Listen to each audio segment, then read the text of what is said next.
គឺជាការពីរយ៉ាងដែលអ្នកត្រូវតែធ្វើដើម្បីស្នើអ្នកបកប្រែសម្រាប់ការណាត់ជួបពេទ្យរបស់អ្នកទី1ក្រុងពេលការណាត់ជួបជាមួយការិយាល័យវេជ្ជបណ្ឌិតរបស់អ្នក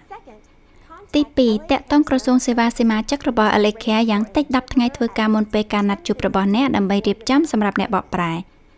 អ្នកតំណាងនៃសេវាសមាជិកអាចនឹងប្រើអ្នកបកប្រែតាមទូរស័ព្ទ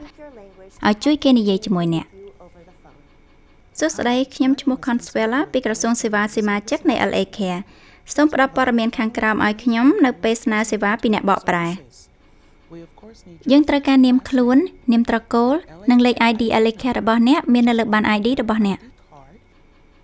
យើងត្រូវការឈ្មោះវេជ្ជបណ្ឌិតអាស័យដ្ឋាននិងលេខទូរស័ព្ទវេជ្ជបណ្ឌិតរបស់អ្នក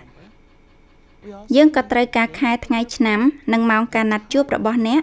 ហើយការណាត់ពេលជួបរបស់អ្នកយូរប៉ុណ្ណាព្រមទាំងគោលបំណងនៃការជួបពិនិត្យរបស់អ្នកផង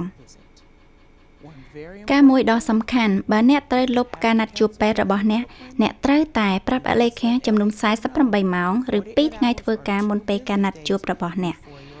ជួនកាលអ្នកខ្លះមានការណាត់ជួបជារំពេចហើយ Alekea នឹងខំធ្វើអស់ពីសមត្ថភាពដើម្បីរកអ្នកបកប្រែសម្រាប់ការណាត់ជួបនោះប៉ុន្តែសូមយល់ថាការឲ្យដំណឹងភ្លាមយើងមិនអាចអះអាងថានឹងមានអ្នកបកប្រែនៅទីនោះទេ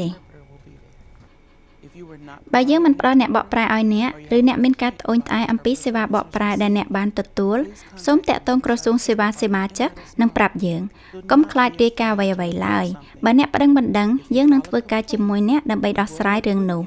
ហើយវានឹងបានរក្សាទុកជាសម្ងាត់ឥឡូវខ្ញុំសង្ឃឹមថាអ្នកបានយល់ល្អប្រសើរអំពីហេតុអ្វីអ្នកត្រូវការអ្នកវិជ្ជាជីវៈបកប្រែសិទ្ធិរបស់អ្នកចំពោះសេវាបកប្រែឥតគិតថ្លៃនិងរបៀបស្នើអ្នកបកប្រែនៅពេលណាត់ជួបពេទ្យរបស់អ្នកសូមចាំថាអ្នកក៏មានការទទួលខុសត្រូវស្នើអ្នកបកប្រែសម្រាប់ការណាត់ជួបពេទ្យរបស់អ្នកទាំងអស់គ្នាយើងអាចធ្វើឲ្យការថែទាំសុខភាពងាយស្រួលឡើង